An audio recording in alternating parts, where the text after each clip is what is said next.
Hey guys, I'm Jeff. I'm the winemaker for Trackless Vineyard, and welcome to a new session of our virtual wine tastings. I actually haven't done this for a while, so hopefully I'm not too rusty. Before we kick off, a couple of admin things. Those little bottles you have in your pack, hopefully you've put number 1 to 6, I think it is, in the fridge. All those instructions are on your little sheet. And you've got your other ones ready. You don't need a glass for every wine. You can have one glass and just work through them, because we've set it up so that the following wine is stronger than the previous one, so you don't have to worry about changing glasses every time. The other thing is that those little bottles are 50 ml. So there is actually enough in those bottles for 2 people to taste. 50 ml is quite a lot. So I do talk about the wines a little bit and tell some stories, so I try not to move too fast through the whole tasting. But you'll find if you're pouring in the whole 50 mils that you might struggle to keep up. So my suggestion is maybe use half the bottle and then go back and you can have the second half after the tasting, or you might want to duck back in the video and find a wine that you want to retaste it, or just enjoy it afterwards. So guys, let's get into it, because we're here to taste wine. So we're going to start off with our Sauvignon Blanc. So we're literally going to start at the top of this list. You should have a little virtual tasting sheet in there as well. And we're going to work our way down that list. So whilst you pour yourself a Sauv Blanc and you can start drinking it, guys, feel free to pour wine ahead if you want and wait for me to catch up to you, or vice versa. Don't feel that you have to be drinking the wine I'm talking about at the same time. So there's plenty of time to get through things. Trackless Vineyard, we're based down in Barrel, Southern Highlands of New South Wales, so halfway between Sydney and Canberra. We're actually a really cool climate region. Our vineyard's at 790 metres, so we're the highest in the region. We run our vineyard all biodynamically. And then we run sheep in the vineyard for the entire growing period. So we're using the tractor about 60% less, and that's where our name Tractorless comes from. So we're quite a sustainable label. I went from 10 years ago, crazy hippie up on the hill, and now I sit on a board for New South Wales Wine, and I'm really engaged with the wine industry, sort of advising and working with sustainability and regenerative farming in the whole industry. So I think they probably think I'm still crazy still, but at least they listen to me a bit more now. So we're doing some really interesting things in the vineyard. Like I recently got back from New Zealand, having a close look at other farmers doing really regenerative vineyard practices. And we're really leading Australia, and probably leading some of the world as well, depending on our sort of soil microbes and nutrients and that sort of thing. Let's get into the wine. So first wine is our Sauvignon Blanc. Now, I'm generally not a massive fan of Sauvignon Blanc. I must admit, after my trip going to New Zealand, I am a little bit more converted, but I just find sometimes they're a little bit too intense and acidic for my tasting. So one of the great things about being the winemaker is that I can make things the way I want to drink them. So that's what I've done with our Sauvignon Blancs. I've actually taken the exact same grapes from the exact same vineyard and made them 3 different ways. So all of the grapes, I let them ripen a little bit more, probably about a week or 2 more than a normal Sauvignon Blanc would be harvested. And that means we move from those really intense sort of acidic flavors into some more tropical, relaxed, mellowed out flavors. And that's probably more my style of winemaking and what I prefer to drink. And so that's why I make this Sauvignon Blanc. So the first one we're tasting is probably the most post-industrial traditional way to make Sauvignon Blanc. That's probably the best way to describe it. So what we do is we're removing all the skins and seeds, and most white wines we do that. And that's because we're trying to create really crisp, clean flavors of the fruit, and we don't want any other flavors to get in the way of that fruit. So we remove all the skins and seeds and stems. We then ferment it 100% in stainless steel at quite a nice cool temperature. And the idea is we're just trying to make this nice, fresh, clean, fruity wine. And I think that's a great example of that sort of style. And that's our first one, our Sauvignon Blanc. Now, what we did after that is when the grapes came into the vineyard, so all harvested off the same block, and I was squeezing off the juice, half of the juice went into a stainless steel vat, and the second half of the juice went into oak barrels. And so the second one we're going to taste is our Fume, or 100% oak barrel fermented Sauvignon Blanc. And there's a famous region in France called Fume. And for years and years and years, we thought they have this really flinty, matchsticky character in the wine. And we always thought that they got that character from fermenting in oak. So New World winemakers, Australia, New Zealand, America, we always said that if we're making a Sauvignon Blanc fermented in oak, we call it a Fume. And so we call it a Fume. Now, the funny thing is that those characters in the Poulet Fume Sauvignon Blancs, they actually don't come from the oak. The region has this really specific soil type, and so we actually naturally get that really flinty, matchsticky character in the grape itself. But regardless of this, New World winemakers like myself, Australia, New Zealand, America, we still use the term Fume as a Sauvignon Blanc fermented in oak. So our second wine is our Fume. And this is really interesting because there's a couple of things that happen when we ferment a wine in oak. The first thing is we start to get a little bit of texture from the oak. So you start to feel that little bit of furriness on the tongue. And I love texture. I am a really massive fan of smelling a wine, tasting a wine, and feeling it in my mouth. So I love textured wines. So we're just starting to see a little bit more texture coming into this second Sauvignon Blanc.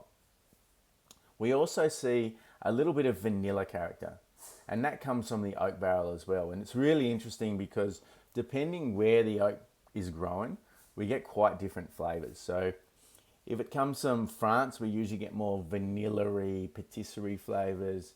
If the oak comes from America, we get more coconutty, pencil shaving type characters. If it's coming from Eastern Europe, we get a lot more spicy characters.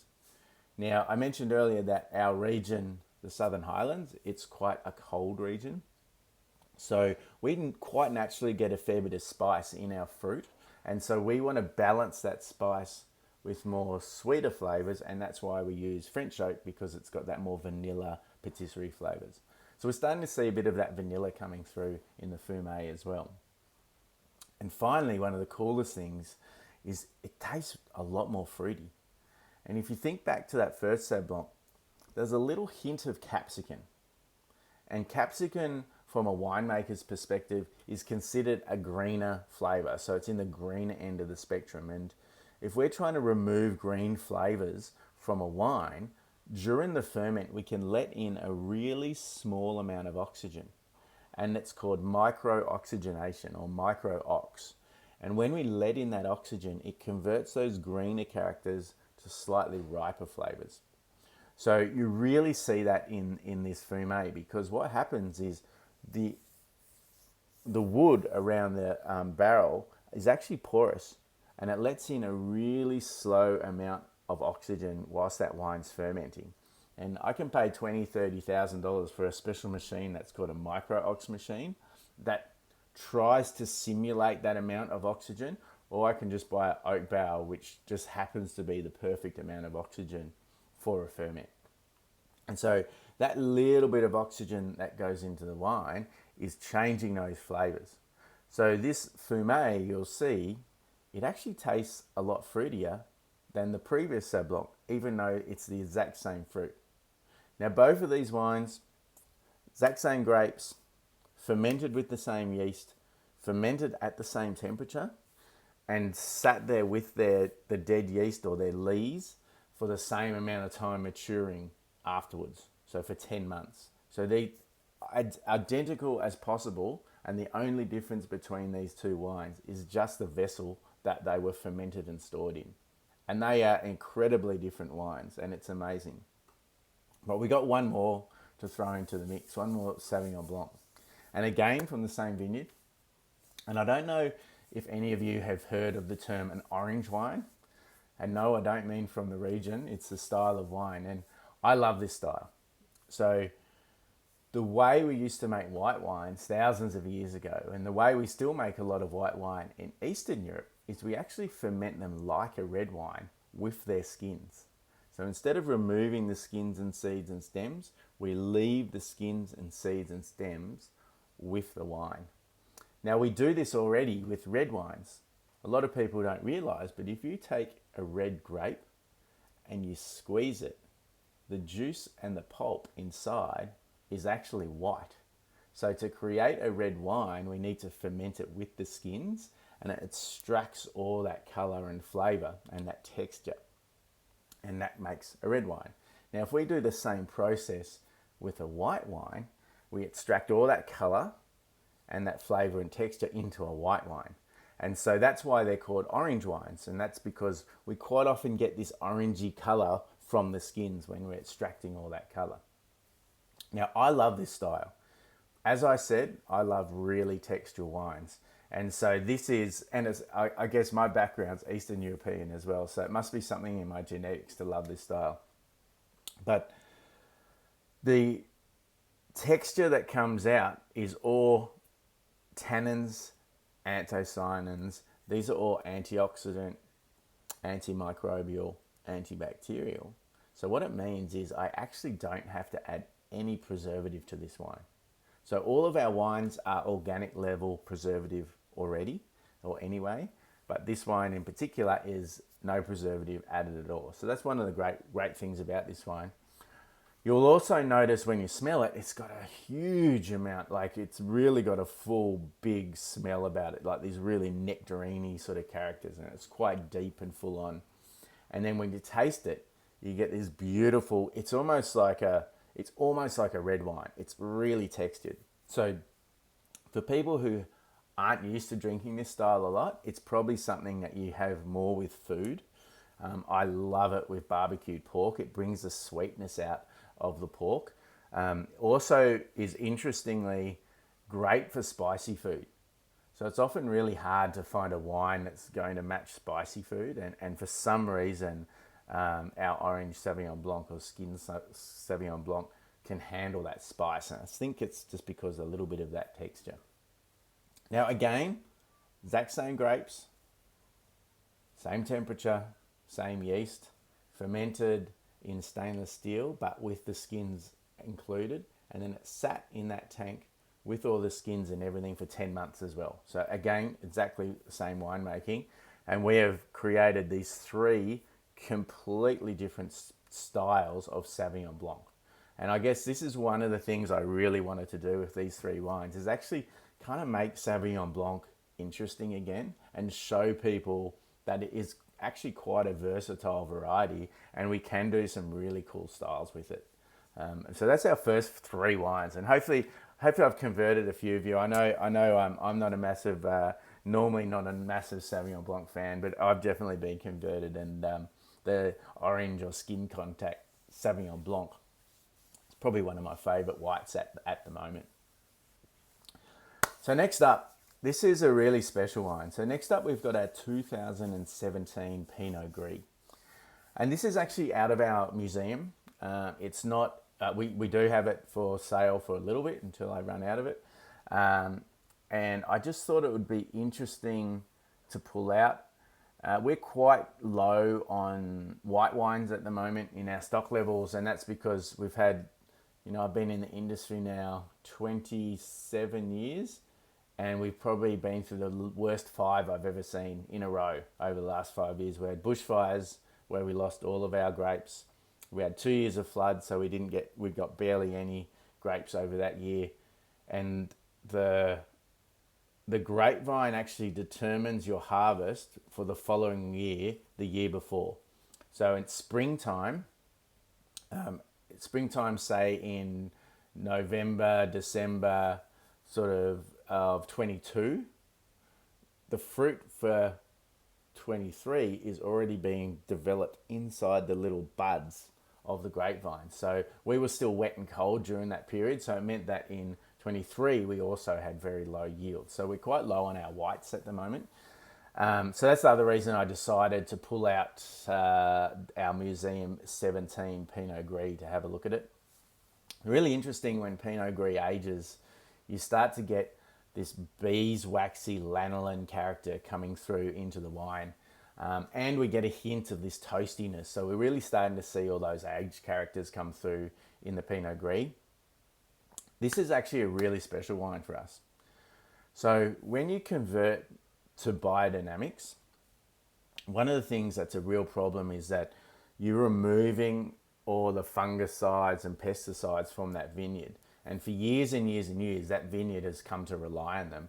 So the natural health of the vineyard is actually really low. And so it takes about 4 or 5 years for all those natural health to come back and for the vines to be able to fight and look after themselves.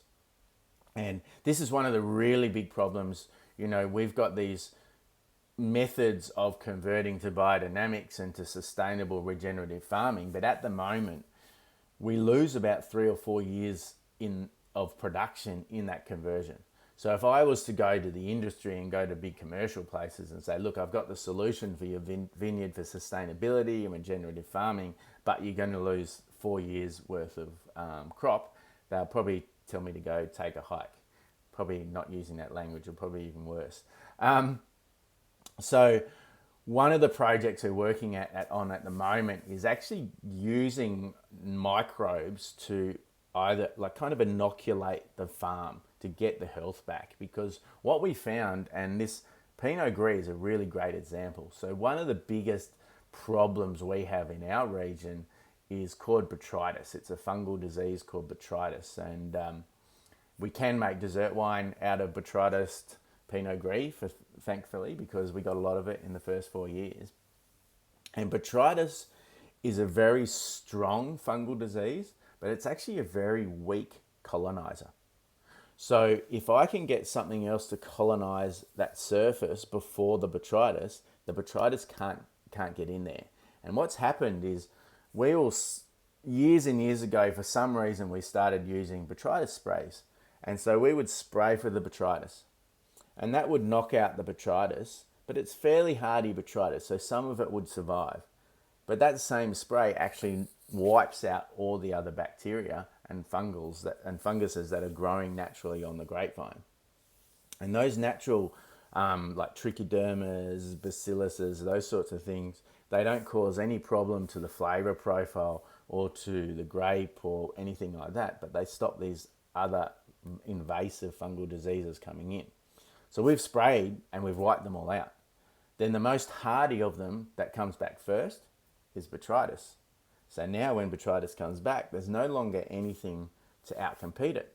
So we've got to spray again.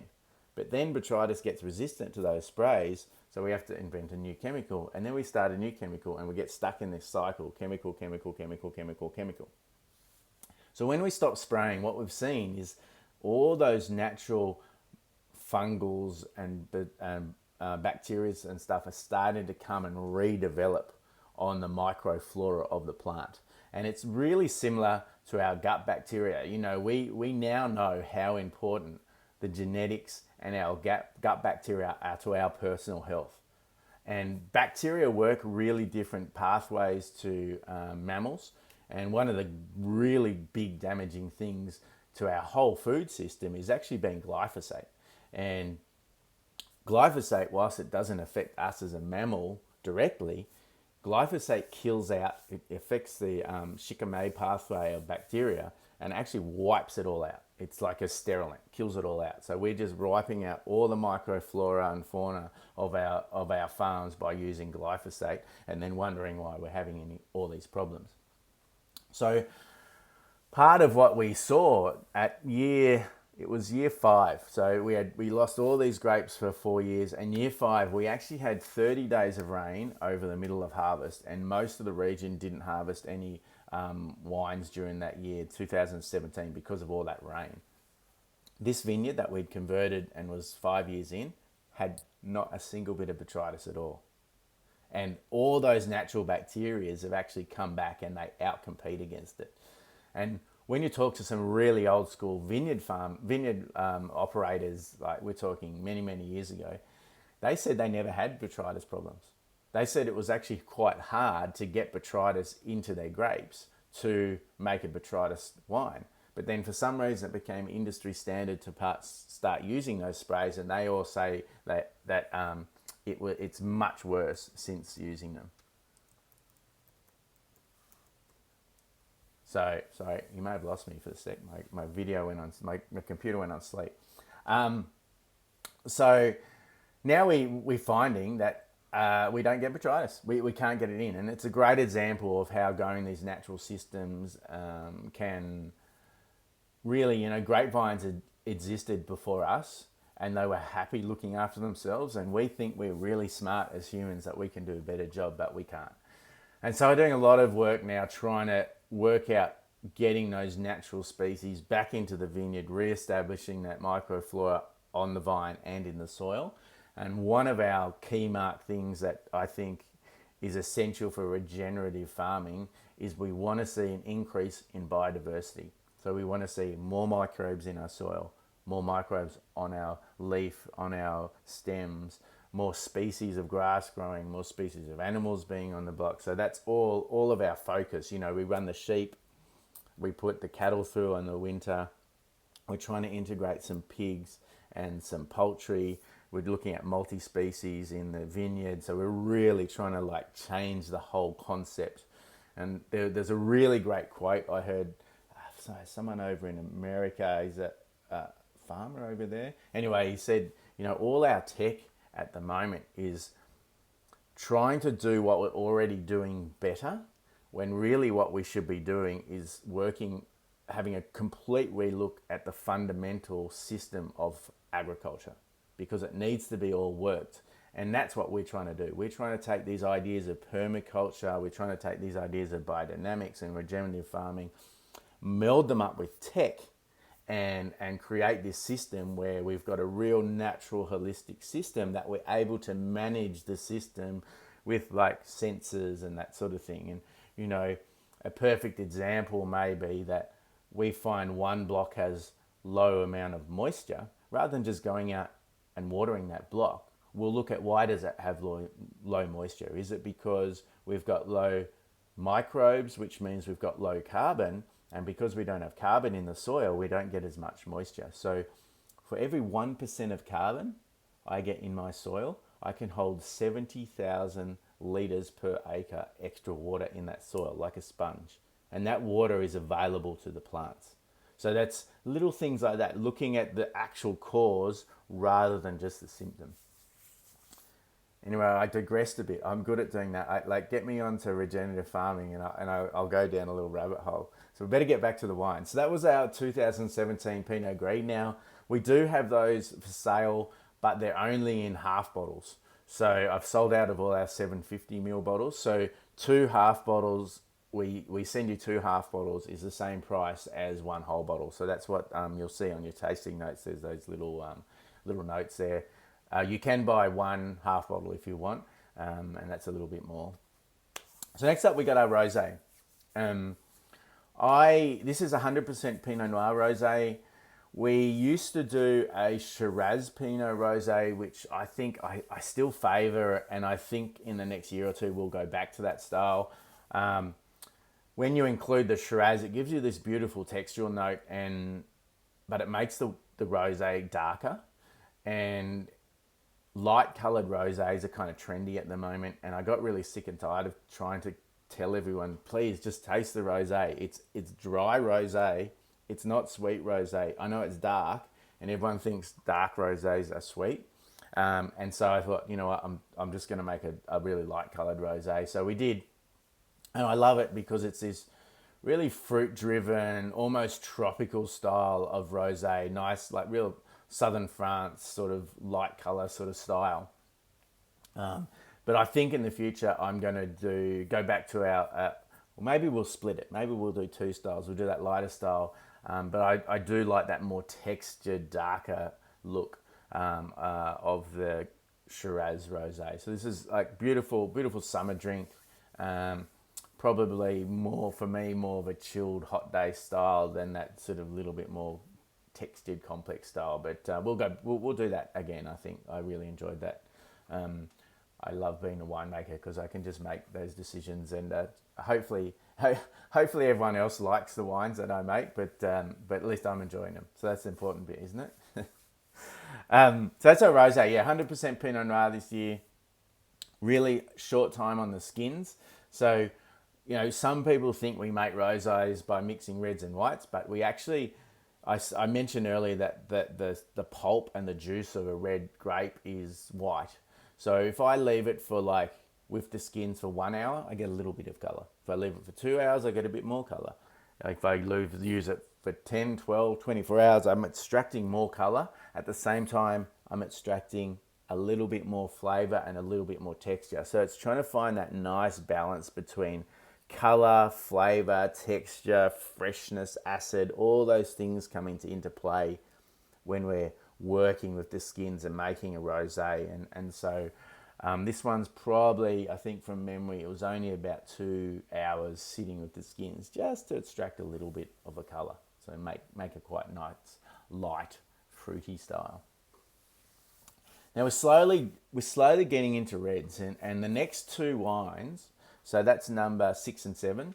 The next two wines are actually the exact same wine, and it's a great example of what temperature can do. So one of them you should have had in your fridge, and the second one should be out at room temperature. This wine is called Little Beau Peep.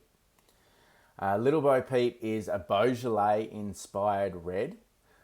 I originally made this to chill in summer, but then it actually drinks really well at room temperature as well. So Beaujolais is a region in France that they make these beautiful, fresh, fruity driven sort of soft wines. And they use a technique that we call carbonic maceration. And carbonic maceration is we're taking the berry whole and we're fermenting it whole. And what that means is we don't get as much juice contacting the inside of the skin or the seeds. And that's where a lot of that tannin and structure is. So we actually end up with a more delicate wine. It's almost like a deeper, complex rosé, but not quite. It's sort of in between a rosé and a red.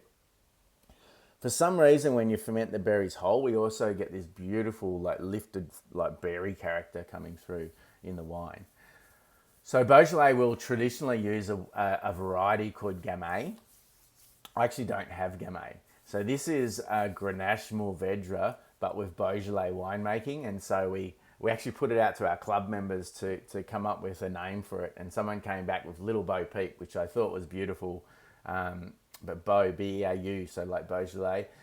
So Little Beau Peep, yeah, Beaujolais inspired. When it's chilled, you'll see that you get this nice little lifted raspberry character which comes from the Grenache.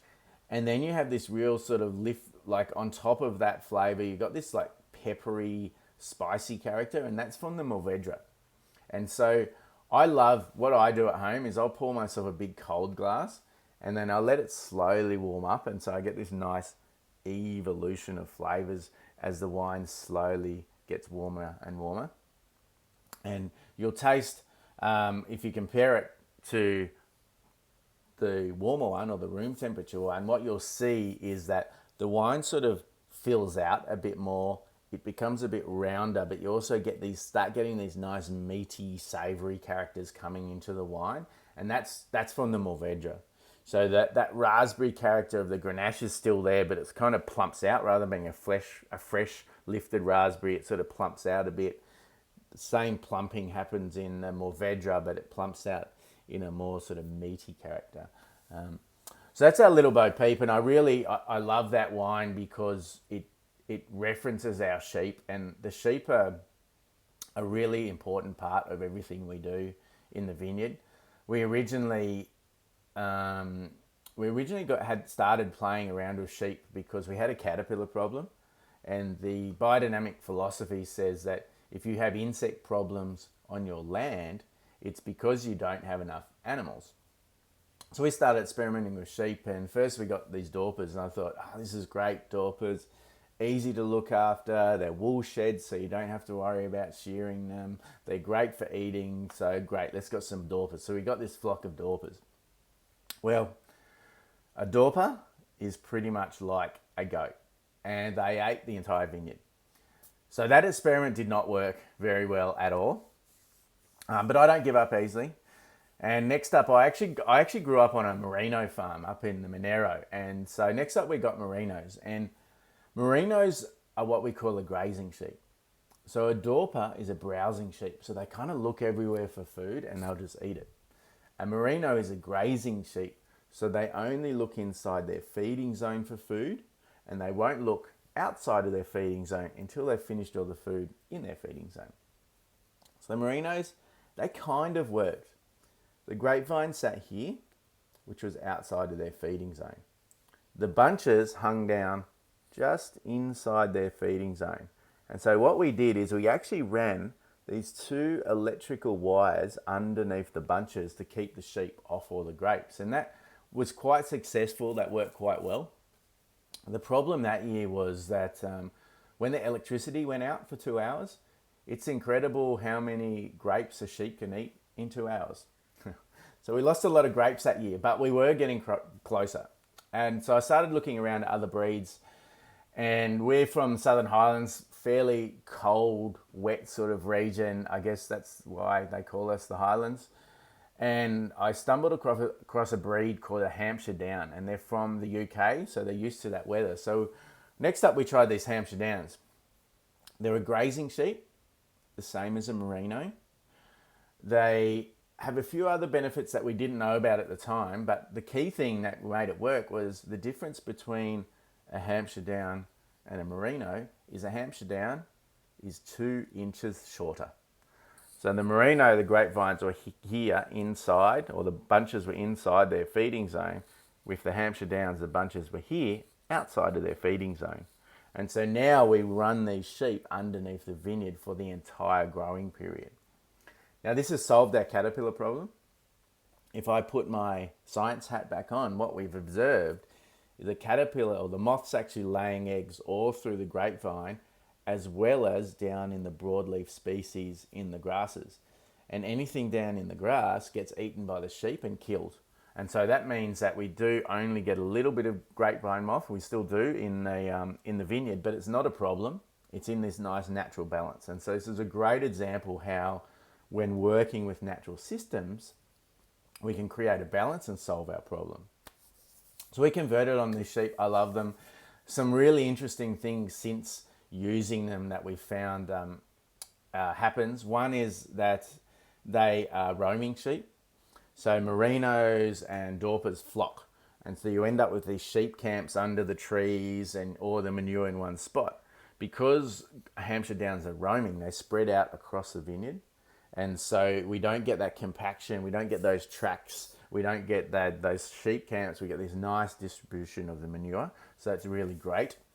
It's a nightmare when it comes to shearing time because there's sheep everywhere and I always end up missing one or two.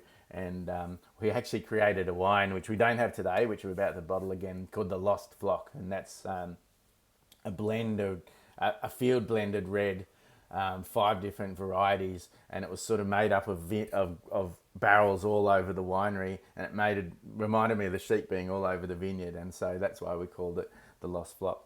So the sheep, are really sort of cornerstone to our regenerative farming techniques now. We crash graze them in small parts of the vineyard for a very short time, and then move them out, and then let all the grasses regenerate. If you ever come to our vineyard, you can book a tasting and experience out there where we actually talk about what we're doing and show you. I love having people out to the vineyard because the first thing I show everyone is long grass.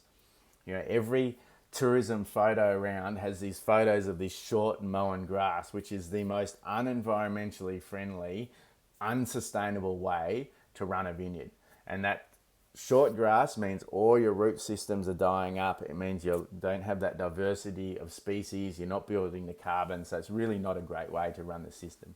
So I like to see, the grass getting up to my knee at least before we bring the sheep in. And I also like to see everything going to seed at least once a year. So we're building up our seed banks and keeping that cycle going naturally. So that's our little Beau Peep.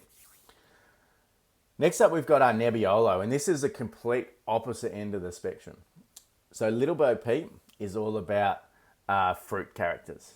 And Nebbiolo, it's an Italian variety, It's from the north of Italy, and it's all like licorice and tobacco, so savory characters. The Italians, well, actually, the Europeans in general, they love to confuse us here in Australia because the Europeans name everything after a region, and we name everything after the grape variety. So in Italy, you would call this Barolo. Barolo is made from Nebbiolo grapes. It's in the north of Italy. Traditional Barolos are really big, heavy tannic wines. I find that this variety Nebbiolo in Australia, it has very similar flavour profile. So you get that tarry, tobacco, licoricey, rosy character in it, but it doesn't have that same tannic weight to it. And so we spend a lot of time trying to bring a bit more of that tannic weight into it. This spends 6 months sitting with the skins before we press it off. You get a bit browner in the colour because of that, and the colour can be a bit lighter, but I actually prefer the texture. And seeing as I'm colourblind anyway, I don't really worry so much about the colour. I'm more worried about the flavour and the texture in the mouth. So I'm really happy with this Nebbiolo. Like we took it to a bunch of sommeliers up in Sydney a few months ago, and they reckoned it was one of the most Italian-like Nebbiolos they've tried from Australia. So that was pretty cool. I was happy with that. This, you definitely see that licoricey tobacco. I only use old oak in this because I'm trying to get more of those tobacco-y characters. I don't want that fresh fruity, vanilla-y character coming through in the oak. This is a great match for pizza. One of my favourite matches is wild boar and truffle salami. But it's also great with any truffles. So if you're ever down the Highlands around about June, July, it's truffle season. We've got some amazing truffeliers. Is that what they're called? Truffeurs? I'm not sure what they're called. Those people that grow the truffles in our region. So we're really lucky. But grab yourself a bottle of Nebbiolo to go and get some fresh truffles in June, July in the Highlands. It's a great time to come and visit. So I love this one. This is, we're so used to Shiraz, Merlot, Cabernet, all these varieties being really fruit-driven varieties. And so I love sometimes having something not fruity. I kind of get fruited out. And this is when I'm fruited out wine, I have a bit of Nebbiolo instead. And I really love that savouriness. And I'm starting to get into more at our our vineyard now, which is our main showcase vineyard. We're going to plant some of this Nebbiolo. Because we're up higher, I'm hoping we get a bit more texture in. We've got some Sangiovese planted out there. We're thinking about putting some other Italian varieties just to fill that sort of more savoury end of our range there. So we've got two more, and these are two interesting ones to end on. The first one is our post-Mac Cabernet Sauvignon.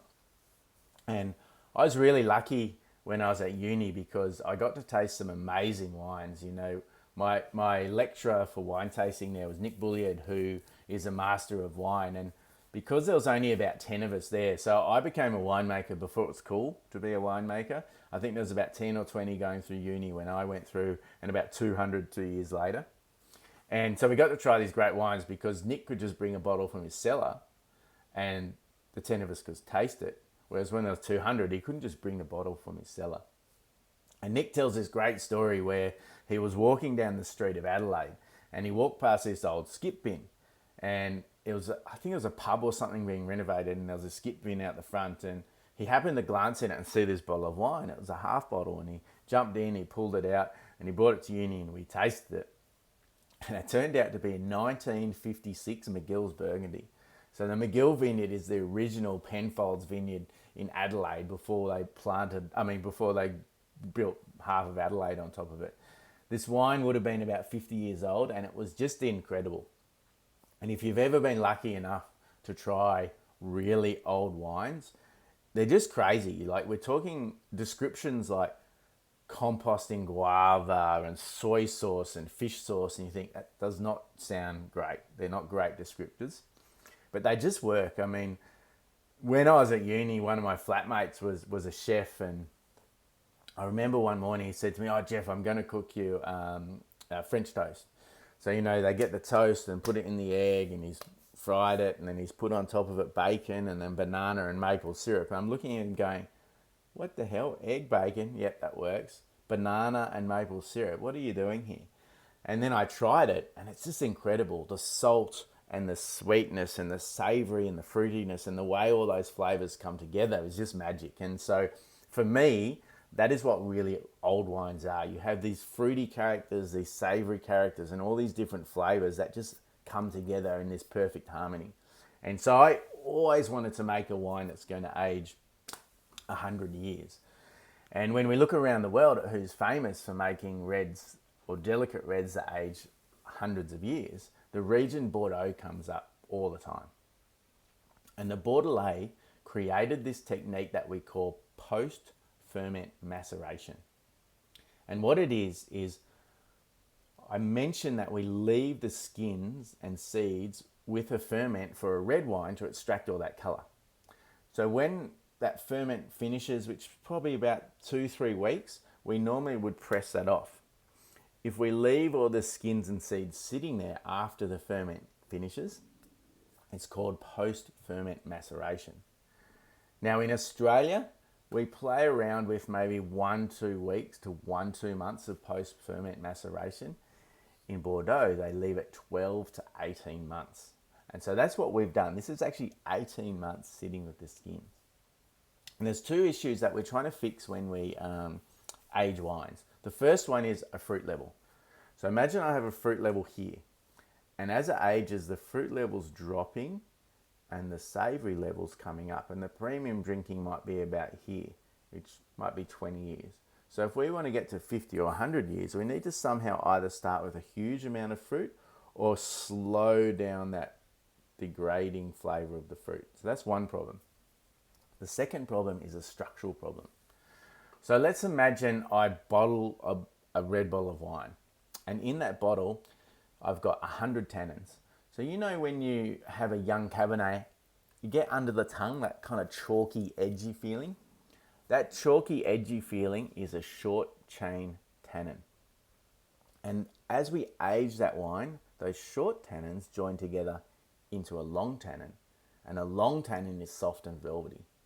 So imagine I've got 100 of these short tannins in that bottle, and we age that for 20 years, and those 100 short tannins join to 50 longer tannins. And we age that another 20 years, and those 50 longer tannins join to 25 really long tannins. So I've got 25 of these beautiful, soft, velvety tannins in that wine. Unfortunately, 25 is not enough. And the whole structure of that wine falls apart, and it goes through a process we call cracking up. And if you've ever tried a wine that's cracked up, it's incredible. It literally, you've got the wine and the flavor that fills your whole mouth.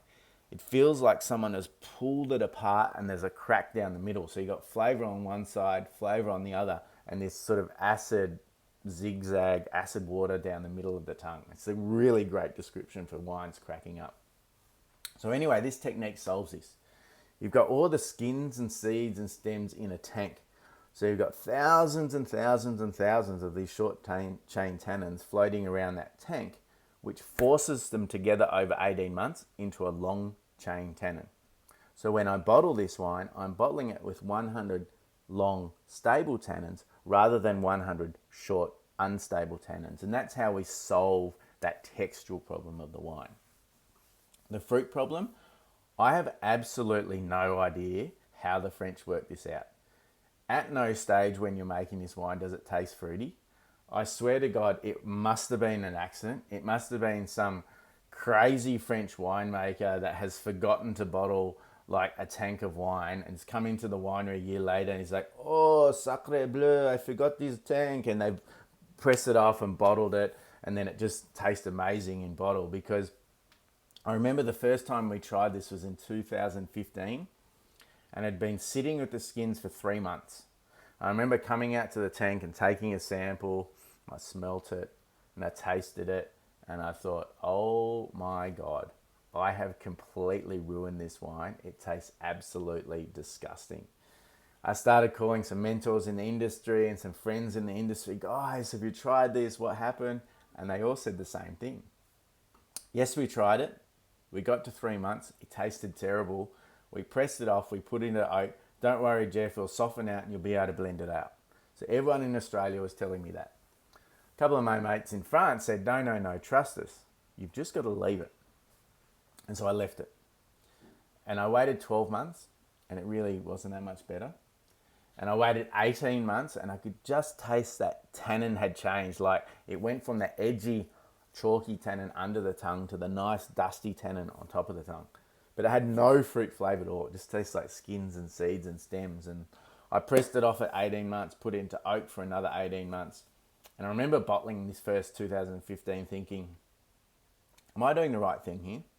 Because I've got this texture wine that has no fruit flavour.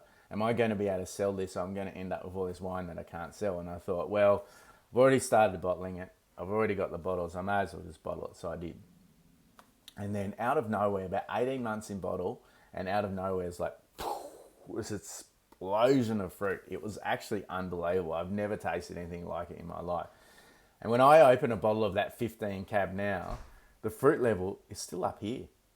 If I taste it blind, I would tell you it's still a 2-year-old Cabernet. It's unbelievable. So it's doing exactly what the French said it would do. So I'm really, really excited about these post-Mac Cabernet Sauvignons. In 15, I harvested it quite early, so it was really capsicum-y, and I wanted a bit more of that cassis character. So in 16, I harvested a lot later. We got a lot more of that cassis character, but the tannin structures change a lot when you mature grapes longer on the vine, and that tannin, more advanced tannin, didn't work.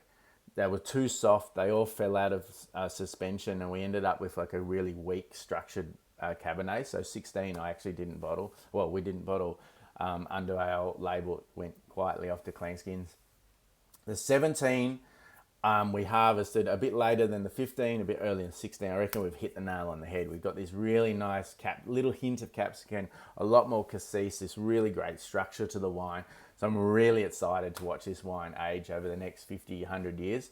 I guess I probably won't be able to tell you how it's going to age because I've not met anyone in Australia that's done this with Australian grapes.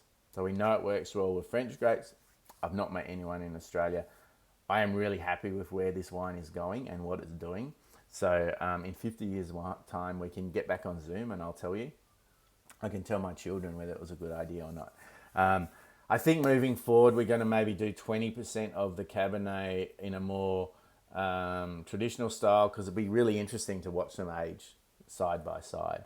But that's our post-Mac Cab Sav. So 18 months on skins, 18 months in oak, 18 months in bottle, then it released it.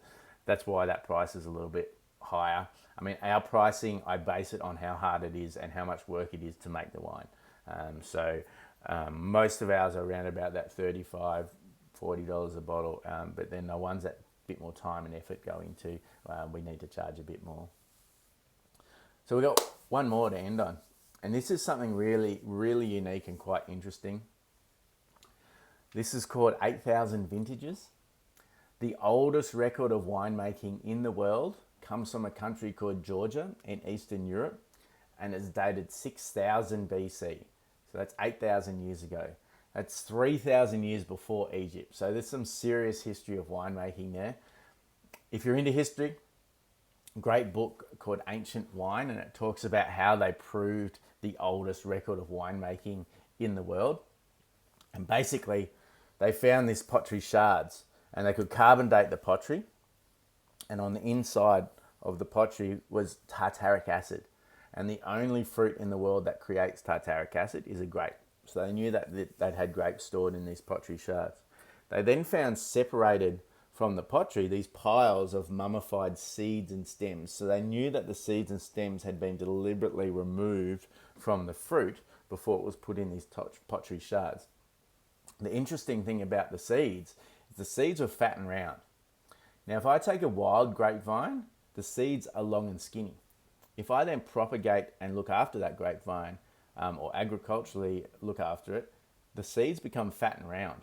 So they knew that people were deliberately looking after these vines and propagating them. They knew that they'd remove the skins and seeds and put these in the pottery urns. And if you leave grapes, they're going to ferment. So that's the first tangible record of winemaking in the world. Now, there's a lot of anecdotal evidence that there's stuff older.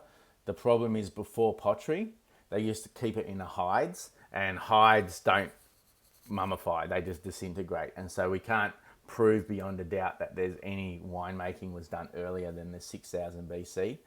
There's a famous statue in Georgia of a guy drinking out of a sheep horn, and it's the traditional way to drink wine in Georgia. And that's dated 10,000 BC, but because they can't guarantee that he was drinking wine, it's just anecdotal, that level still sits at 6,000 BC. So the Georgians do a really famous red wine called Kinsmaruli. And the Kinsmaruli is a certain region of Georgia that grows the grape variety Saperavi. So the most planted and native grape variety in Georgia of reds anyway is Saperavi. There's two main regions. There's the Mukazani region that makes a dry style wine, and there's the Kinsmaruli region that makes a off-dry style. And so I was lucky enough to spend 7 years working over in Georgia with a company called Tibble Vino. I learned so much about the history of winemaking and their traditional techniques. And so this is my homage to the history of wine and my homage to Georgia. This is our Australian version of Kinsmaruli, which is made with Saperavi, which we call 8,000 vintages. This wine's super unique, super famous all through Eastern Europe, Russia, those sort of places. No one's ever heard of it here in Australia. Probably our most popular red. Great match with really smoky foods. So traditionally in Georgia, they would drink it with what they call mtswade. Mtswade is like a really smoky barbecue over vineyard cuttings. So it can handle that smoke. I also love this wine with like really mature cheddar or dark chocolate. So it's a great match for those sort of things. And a great wine to end on because it's really unique and special. So guys, that's all the wines I've got for you today. I really hope that you enjoyed your tasting.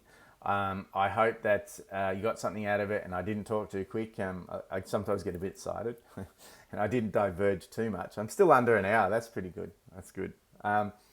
So guys, please come visit us in the Southern Highlands. On your tasting notes, there's a little QR code that you can scan and that will link you through to our experiences, to join our club members. We get discounts for club members. It will link you to buying wines, of course. We'd love you to buy some wines and we can ship them out to you. Please come visit us and we can show you all the things that we're doing regeneratively. Follow us on Facebook, Instagram, because I try and update that as much as I can. I'm sorry, I'm hopeless with our newsletter. It barely comes out, but when it does, I'm sure it's got some interesting stuff. I do try and post what we're up to and what we're doing in the vineyard more often on social media, so it's a great way to stay in contact. Guys, I hope you enjoyed it. Thank you for joining me today. Have a lovely evening or day or whenever you're doing this tasting, and hopefully we'll see you down the Southern Highlands sometimes. See you later, guys.